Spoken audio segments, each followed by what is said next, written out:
In our time, Gen Zs, they are not much interested in doctrines. They are more interested in how you live. So they want to spend time together with you. And then when they realize that you are the authoritative person, they can ask you why you live the way you live. And there was indication in words, I'm so happy that I was suffer for Jesus. I was beaten for Jesus. I'm so happy. I was like, how can be? People were so happy to be suffering.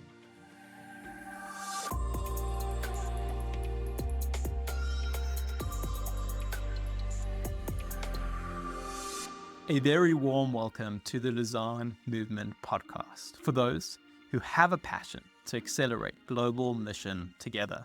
My name is Jason Watson, and today we have an incredible conversation lined up for you with Ruslan Zagadulin, the Lausanne Regional Director for Eurasia, who shares personal insights into the realities facing the Eurasian Church. During our time together, Ruslan shares his powerful journey of coming to Christ in a post-Soviet country, the challenges the evangelical church face in Eurasia, and how he believes the next generation is the key to reshaping mission and ministry within the region. So, if you're keen to learn more about Eurasia and how God is at work in the region, I want to invite you to grab your headphones and let's dive into today's interview with Ruslan Zagadulin. Ruslan, welcome to the podcast. It's great to have you with us. Hello, everybody. I'm so happy to be with you, Watson. Wonderful. So, Ruslan, I love to kick the interviews off by just getting into the backstory of those we're interviewing. And you have a very unique journey. You grew up with an inter-ethnic Soviet family in Kyrgyzstan and became a follower of Christ in your late teens. And so I would love for you just to take us into that story. Can you take us into that moment where you gave your life to Jesus? What led you to follow Jesus Christ? Yeah, that's the most interesting story in my life. And yeah, you're right. I'm born in very typical Soviet family. From my mother's side, I'm Russian, which means I supposed to be Orthodox Christian. From my father's side, I'm Tatar, and I supposed to be a Muslim. In the Soviet time, that wasn't a problem because everybody was like communists or Soviet people. But when I became a teenager, Soviet Union fell apart, and the question of identity was very crucial. And especially when you're a teenager, identity question is a really cool. But the religion portion of that was a huge problem for me because I should decide, should I be a Christian now or should I be a Muslim now? And I had this position or situation of choice.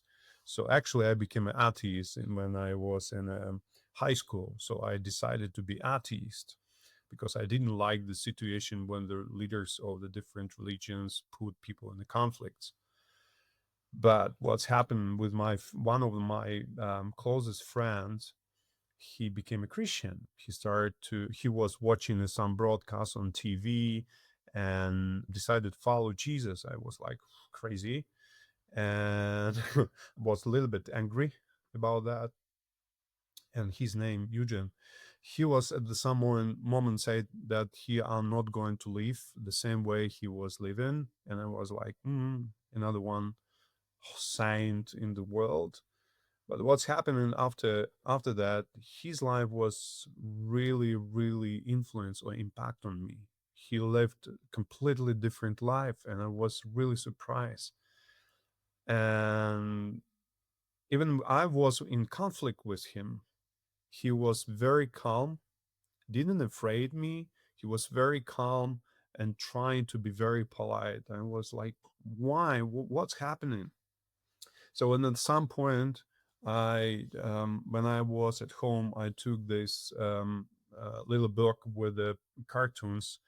It was like Life of Jesus and the story of the first church, and I just opened it in the one randomly in the one page, and there was a picture of some guys who were very shouting, very happy, and there was indication in words. I'm so happy that I was suffer for Jesus. I was beaten for Jesus. I'm so happy. And was like, how can be? People were so happy to be being suffered, being suffering. And I was like very interested and I followed the pages and I found out the person with the name Saul, he was supporting the killing on the first martyr, Stephen. And I was felt that I'm this in the same situation as this guy Saul. And then I saw the story with him how he encountered Jesus, and it was a aha moment for me. So being in my apartment, I was like, oh, now I see I'm not against Christians. Actually, I'm actually against those who behind them. And I was, oof, it was really interesting moment. I didn't know how to connect to him, how to address to him, and I was like fell on my knees and asked if you exist. I believe you exist. Forgive me. That was mistake. I didn't want to make a kind of problems with you. Please forgive me. So I came back to my friend who became a Christian and asked him, Eugene, forgive me for all bad stuff I did for you. And he was saying, at the very important, he was saying, I knew from very beginning it's not you, it's a Satan behind you. And I was like, man.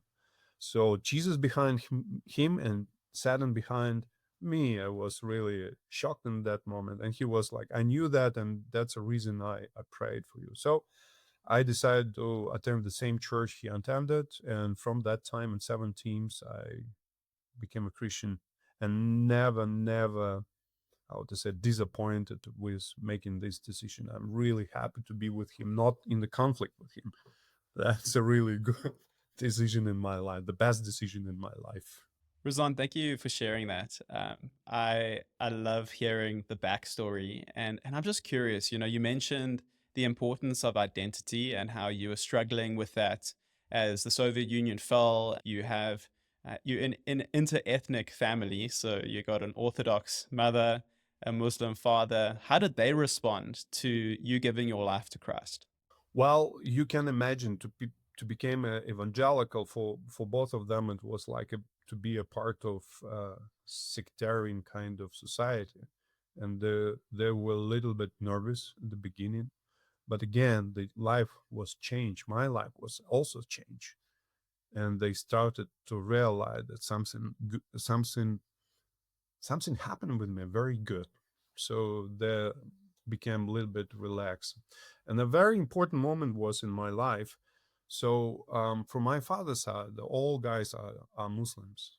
In that time, they were more nominal rather than today. Today, there are more like dedicated Muslims in my among my relatives. But in that time, even in that time, they were not happy that I became a Baptist. So my cousin actually mocking me every time when we gather it together, and it was a really interesting story.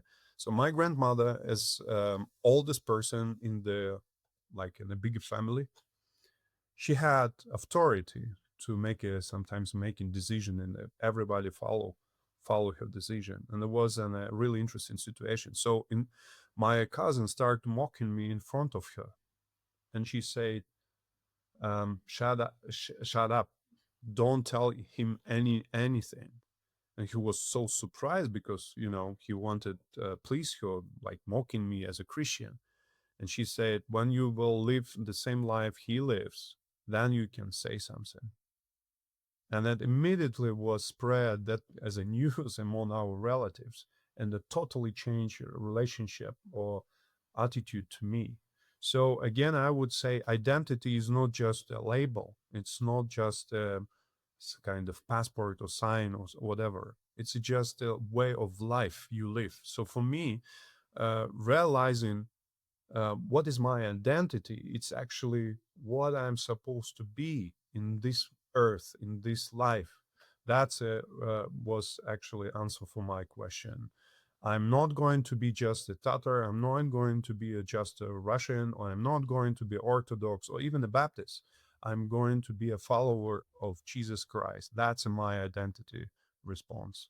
Wow. You know, I love that challenge of where do you draw, like what well are you drawing from? Where is your identity coming from and where are your roots going? And you've spoken quite a bit about some of the contextualization that happened that within Eurasia. And I would love for us to dive into that a little bit more. We were speaking off air, and you asked me what I thought when Eurasia came to mind, and I'm sure that for many of us, we have different perspectives of what Eurasia is and the people that are within the region and the spiritual landscape there. So, as someone that is within the region, that is desiring to see the kingdom of God just expand within Eurasia, can you give us a snapshot of the region? Maybe share a little bit of the history. We've already spoken about the Soviet Union and how that kind of shaped the way that people thought. But what is happening in the church in your region? Fantastic. I'm actually very happy to have this opportunity to share with the people about the region where I live. But I think one of the stereotypes when people think about region is they're always diving or mostly diving in the word Soviet Union. So do not make equivalent Soviet Union, Eurasia. It's not the same. So when we talk about Eurasia, we're actually talking about the region which is not Europe, which is not Asia. So who we are actually. So that's a huge territory if you will look at the map. And the population of that territory, it's a half of European population, almost as United States, but a little bit less. Can you imagine how spread the different cultures and different ethnic groups over Eurasia? Of course, then the Soviet time, we were like leading by Communist Party. We had a similar, if you like, identity, and individualism was suppressed by the Communist Party. So it wasn't a question for to be in a society. What do you believe? How to live? You just to be a part of a faithful or committed part of the communism, a communist country. But when the Soviet Union fell apart, we many of us realized that there is no anymore ideology of Soviet or Communist Party. What we are going to be, and almost everybody, almost everybody started to think about the roots ethnically, religiously, and we realize that we are so different. If even we still speak in Russian language in many places, so we realize we're really different. One of the biggest problem with the Soviet Union tried to destroy every root. So if you will be asking young people in many places in the Soviet former Soviet Union at that time, asking them about their grandparents, grandparents, that will be really hard to them to explain because physically a lot of millions people were like killed, and and the history was like diminished. The people was just follow one history was represented by Communist Party. But now we started to discover in the 90s that we have a colorful, I would say, so much beauty we had in that lands. We realized that even in the time of medieval, we played in Central Asia, we played a very crucial role in the trades between Europe and China, for example. And though so much happened in that territory, we realized that Christianity in Caucasus, like in Armenia, in Georgia, was much younger than in Europe, actually. So we realized that one of the northern part of Muslim country and Bulgaria, not the Bulgaria in Europe, Bulgaria, which was part of Russian Empire later, they were very educated. So that's a very, very broad, very colorful, very thick culturally region, but very broad. Again, forgive me. And when we talk about evangelical Christianity, the evangelical Christianity probably it's just more than 100 years there. That was brought from Germans and primarily from Ukrainians from different parts. You know that, and there will still be a minority in every country, not only in Central Asia.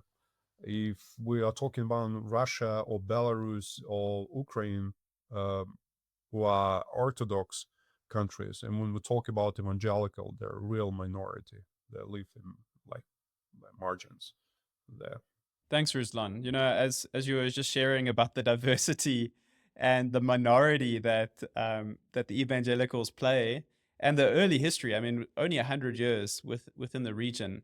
I can imagine with that must come quite a lot of challenges when it comes to sharing the faith, in terms of sharing genuine, like you were describing earlier about this desire just to follow Jesus. Could you unpack some of the challenges that are being faced within the region? Realize we're talking about something that is very broad, but then also maybe some of the opportunities that you see for the kingdom of God in Eurasia. Let me start from the information, maybe a snapshot how the mission were developed in the last 3 decades here in the region. So people outside of the region, primarily from the Western country, think about the region from the perspective or from the one spot called Moscow. So everybody outside of the region think that everything in the region could be resolved from Moscow. So a lot of mission agencies started their work for the whole region from Moscow, like in the 19s. But then they realized there is another very good place in the region for settle different offices is Ukraine. And let's say a decade ago, we would say that a lot of missionaries, a lot of work were done through Ukraine, and different organizations work through Ukraine. Now, with the whole situation with the war, we're in a very difficult situation. I mean, Ukraine is not much involved in the region now. It's very understandable.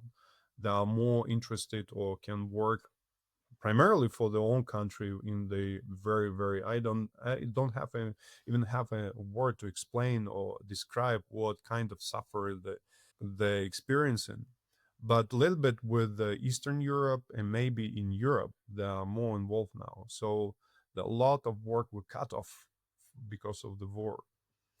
And that's led us the biggest challenge for that is how we can develop our mission work here and how we can work directly with mission or global mission agencies. That's one of the issue. Another issue it's a leadership or social structure within the churches who were established by those who grew up in the Soviet time, and you probably can understand from the books from history the leadership within the this kind of mindset. It's a very strict hierarchical, very dictator kind of, for younger generation to find themselves in celebrating diversity, celebrating differences. It's really hard to find themselves to be fit to all this kind of social structure within the churches. So we now experiencing kind of not stagnation, but probably crisis, passing the baton from the older leadership to the younger leadership because they're think, thinking and see the world differently. I use the image of the passing the baton when the oldest generation with a stick running or chasing the younger generation trying to pass the baton, and the younger generation cannot understand what's going on, why the older guy with a stick is want to punch me or what, because they don't want to run in this race. They have a different race, they have probably different game or games, if you like. And there is a crisis, as I see in many places, ministries, churches. People are crying. I mean, all the generation are crying. We don't have a leadership at the moment. So that came from kind of heritage or background of the or influence or impact of Soviet mentality, which is not applicable for or applied for contemporary reality in the different places in Eurasia. Probably that's a biggest challenge at the moment. Of course, there is a lot of places like in Central Asia and Caucasus where the church is under persecution and suffering. A lot of stricted a lot of restriction with the religious law, not only in Central Asia or also in Russia, in Belarus. You can imagine that there are not much opportunities, but there is a lot of creativity. So jump into opportunities. So that's younger generation or Gen Z in this region. That's a hope for the old region that bring the gospel to this on every corner because they have a creativity. They have a completely different mindset. They don't need a kind of structure. They don't need kind of permission or kind of bishop to do something. They just see the opportunity, start to do it, done. So what I see at the moment, the discontinuity with the structured churches and the different initiatives that's happening with the younger generation. Let me give you an example. During the COVID, because of the restrictions all around the world, not only in our region, all these people weren't able to go outside of their apartments, and sometimes they need to buy something in the grocery store. And if you are alone, you don't have relatives who do that, so you are locked. So in our church, young people, they realize if we will not go, who will go for this single, how I would say, not single, lone old people. So they start to help them, and they realize that these old people have friends who doesn't have outside, who are not part of the church. They have friends. Old people have friends who doesn't have relatives who can help them, so they started to help another people. So in other words, there's a new ministry just merge without any kind of strategic plan, recommendations, and so on and so forth, and they continue to work up to now. So helping the old people and people who are in need in our city. So it's just one example, and these such examples we have a lot of in Eurasia. Let's dive into this conversation around Gen Z because it's a passion that both of us share, and I think it's pivotal, because that image you gave, I loved it of the older generation trying to pass the baton to the next generation, but the next generation saying, "Whoa, what are you doing?" I don't like that. Doesn't sound like just a Eurasia situation. That same situation is true for me here in South Africa as it is in North America, and there seems to be in some cases like a dissonance between the older generation and the younger generation, and so I'd be curious to hear from you what you as older leaders are doing to try and bridge that gap so that there isn't that disconnect between the older and the younger. Do you have anything to share on that? When we talk about how to support and equip younger generation, we immediately fall in and go in our understanding what does it mean to be supportive, right? Because we immediately start to comparison younger generation with our young age. So in that time, we probably need some very strong leader with different connections, and we need kind of permission and so on and so forth. As I see now, what is really needed for Gen Z is authentic relationships. That people would be sure that when you have relationships or relationship with a particular young person with teenager, there is no hidden stuff behind you that you just want to use them. That's the biggest need for younger generation, to make sure that you have a friendship, that you are not going to use a person. So from that perspective, I think that the answer is very simple. Be who you are, not trying to be a perfect leader. Be honest with them. They can forgive everything, almost everything. That's the generation now can forgive everything. That wasn't in my when I was young. That you try to be a perfect, you try to represent you're better than you are.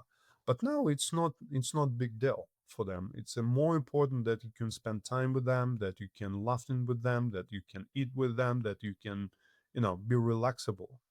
Even you have a problems where then you can say, of course I was mistaken. If you can recognize your mistake, then you will have more authority. So I think for all the generation who work within the region and also who work outside of the region and trying to find some younger leaders here, just invest time to be with them. It's not about just like make a good business. We have effort, we have some materials, we have resources. Could you be a part of our organization, or could you be a part of our mission? It doesn't work anymore. Just go and be a friend, eat with them, go in some place, just spend time, tell them about your family, share with them with your needs, and be open to prayerfully support them, something like that. And then you can realize that you have something in common. So what I really like to everybody to understand, that God gave or give vision not only for older generation, he also gives a vision for younger generation.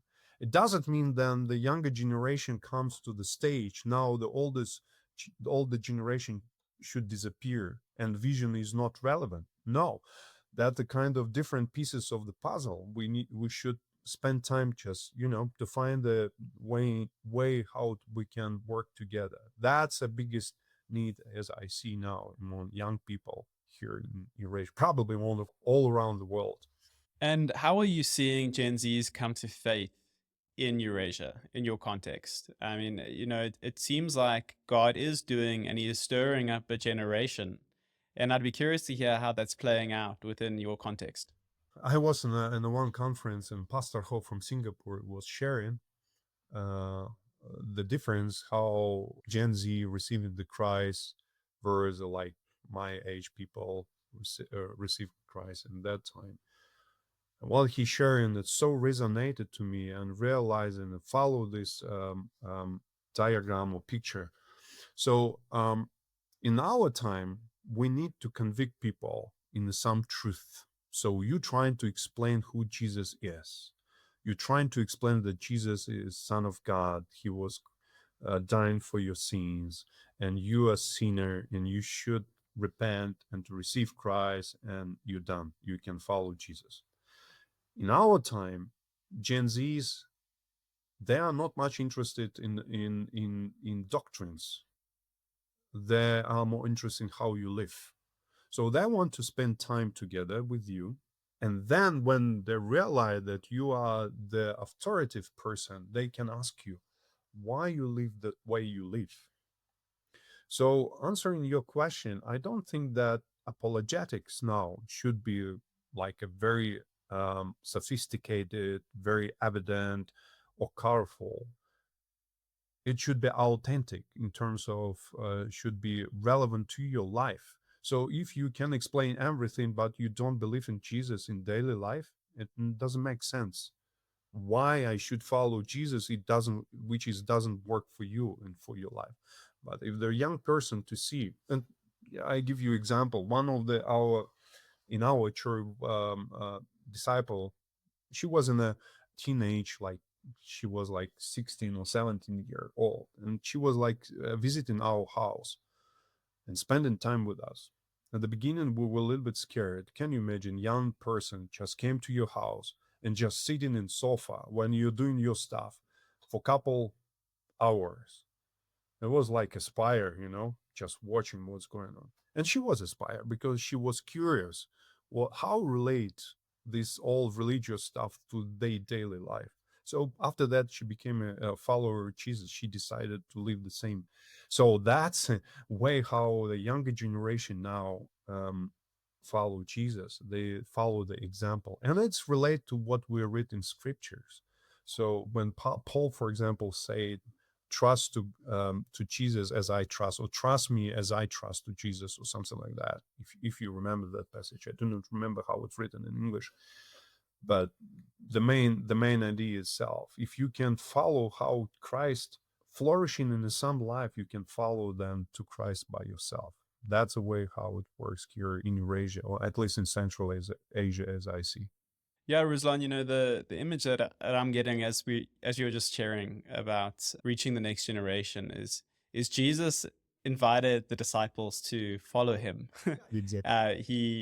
He said, "Hey, come and see how I live. Come and see the way that I'm trying to teach you to live and who I am." And it was through that following and interaction with him on a daily basis that they eventually said, "You are the Son of God." And perhaps the invite for many of us is to step off the platforms, to step off the stages and sit around tables and sit in conversations with the younger generation. Or opposed, you can invite some people on the stage, not be alone on the stage. So Ruslan, another one of the challenges you mentioned had to do with the mission organizations that had their centers in Ukraine. They no longer able to do what they were able to do because of the war. I would love for us to chat about contextualized mission. I think one of the biggest shifts that we are seeing is this shift away from traditional Western-led efforts towards more local grassroots movements. So what are you seeing in terms of in Eurasia regarding local believers leading the way in terms of taking the gospel into their region? Thank you for that question. It's really good. Can you imagine that particular mission organization which working with office in Ukraine, now they realize that they need to open office in a different place, like let's say in Kyrgyzstan or in Tbilisi, for example. So they have a kind of understanding of the region from the experience with the Ukraine, and they come to this new region. What they usually do, they trying to explain how they were successful, and they know already how to establish a relationship, how to start work, and that is the biggest mistake, because they found themselves in completely different situation. Yes, we can speak the same language as a Russian language, as a lingua franca for the region, but it doesn't mean that we have the same mindset. So, for example, if you ask some people in Central Asia to do something, they would very happy to say yes, which it doesn't mean that it will be yes for right now or tomorrow. It's just the beginning of conversation. People say yes because they're interested in you and should take a time. So if you are kind of in a Western European mindset, for you, yes means that tomorrow you will send the email with a MOU and the person would sign that MOU. It doesn't work here. So when we're talking about the cross cultural leadership or cross cultural work, we should spend or invest time, energy just to understand what's going on, how people work there, how people live there. Another example.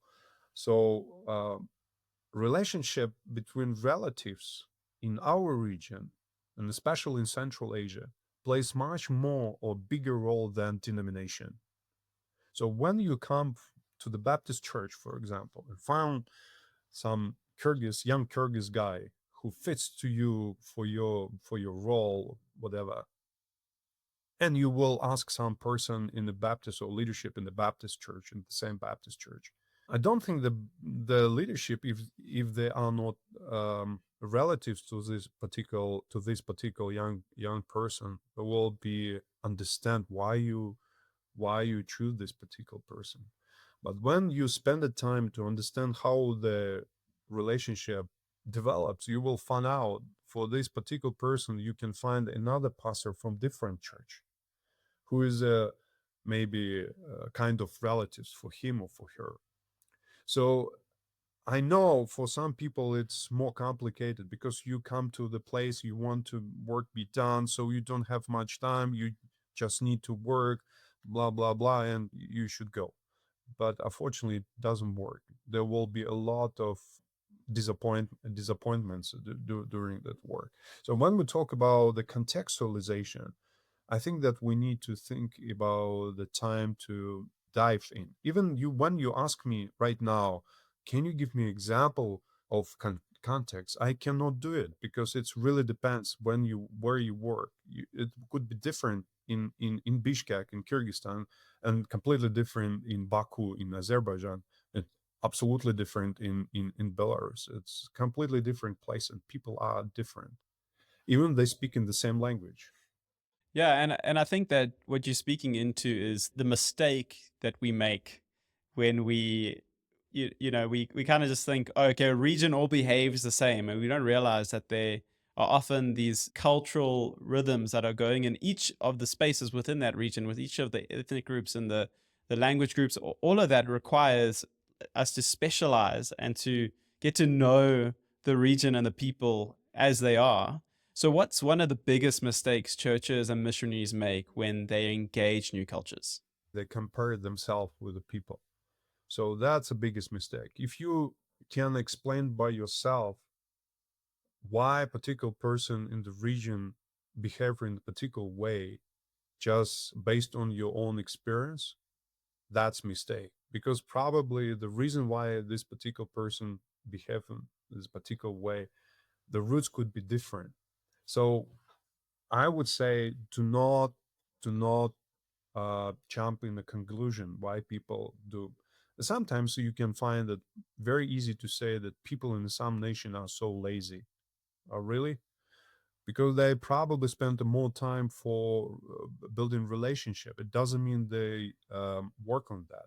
It's probably the matter of trust. Can you imagine a person who have a really um, huge problem with the security, so they can be imprisoned, and then you come and ask him to do kind of translation, whatever, or do some mission? Why he should trust you? Why he should jump in this work? He need spend time, or he needs spend time and to make sure that you are a person who to whom you can trust. So from your perspective, that people could be, because people don't want to work, they don't want to do something, but it's not necessary. They already do. They probably researching, they probably asking other organization about your organization. Mostly they ask just friends about. And again, it's not about organizations, it's about people. Doesn't matter what kind of organization you represent. If you are not trusted person, it doesn't matter. You can belong to the very fancy, very good organization. People will not follow, don't work with this organization just because of the person, because they need to trust. And again, if you are in a really difficult situation with a security reason, people are very, very careful on that.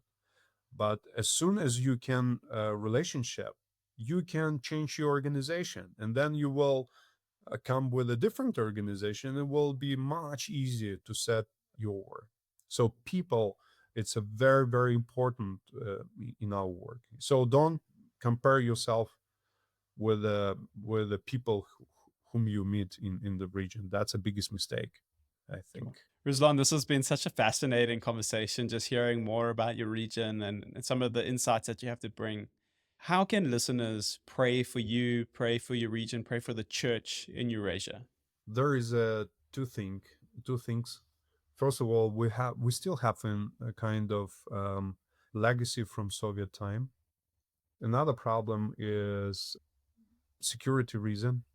How I would say, the people want to work in secure kind of situation, but we don't have in the region. So they spend a lot of time.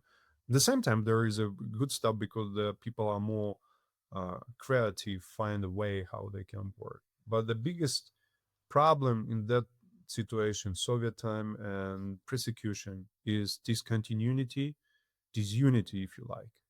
When we ask a unity and start talk about unity with the Soviet heritage, everybody or in a room, or almost everybody in a room, think about the suppression. So if one person want to unite everybody, it means they don't want to value everybody. They want to suppress everybody. So unfortunately, very good word of unity became very not buzzy. It's a toxic word now in the region. So we try to avoid this, sometimes avoid this word, because unity became a kind of suppression or word using for suppression.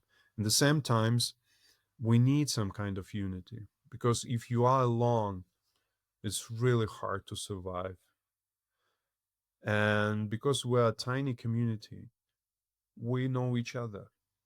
So it's not the same like United States. If you come to United States and start to ask about the even leader of mega church, and some people, I don't know, we have a law.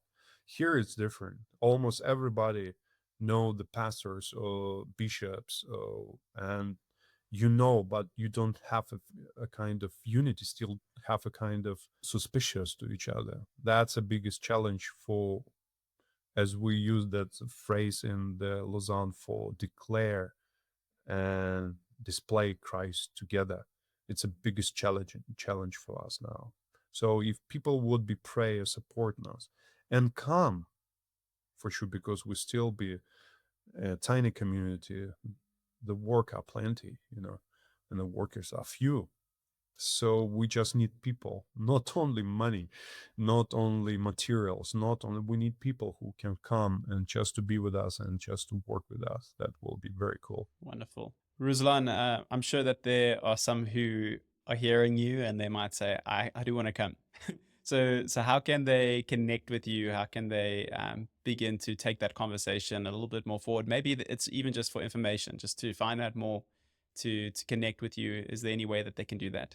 Easiest way is just to connect me through social media platforms, in Instagram, in Facebook, and LinkedIn. So you can find my name there and just knock to the door, send a message. I would be happy to answer. Wonderful. I'll be sure to put that in the show notes for them so that they can easily just link to you. Are there any final thoughts that you would like to leave with us? It's been such a rich conversation. Any last thoughts you would like to leave with those who are listening? Yes, I really want to say, so we're almost or every time thinking about sharing the gospel as a battle, which we need to win. I just want to say that was already won. We just part of what God is doing.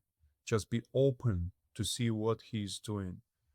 Don't try to be more missionary than God is. Just to follow Him and enjoy. And sometimes because there is a lack of something, lack of energy, lack of time, lack of resources, we have kind of pressure doing this work. And we almost forget about the beauty and joy can we experience when we see how Christ is dealing with the societies, with a particular person. Just enjoy how life changes. Just, that's something we're actually allowed to see and to be part of. So I want to speak about the sharing the gospel and the Great Commission, not in terms that we need to win, and then we'll reward and have. No, we'll already experience something beautiful, something meaningful, and something important. So that would be my last word to the audience. Wow, that's a beautiful way to end this interview. Ruslan, thank you so much for the time that you've given just to share insights into what's going on in your region and how we can participate and pray alongside you. Blessings to you and your ministry. Thank you so much. It was really great pleasure for me just to share a little bit. Keep in mind, I didn't tell you about Eurasia. I just give you a kind of test. So if you really want to know about Eurasia, come or at least discover in Google what is the region about. Find the good pictures and find a lot of good food. Find a lot of good, colorful people here. We're really, really good region. Thank you. Well, I hope that you enjoyed this episode of the Lausanne Movement podcast. If you did enjoy the show, I want to encourage you to leave us a rating and review and share it with a friend. Next week, we will be back with a story from the Lausanne Movement's God on the Move podcast, which shares inspiring stories of faithful believers from the global church. This show will surely encourage you in your own faithful obedience to God's global mission. You can find a link to God on the Move in the show notes, where you can subscribe so that you won't miss when the episode drops. Till next week. Cheers.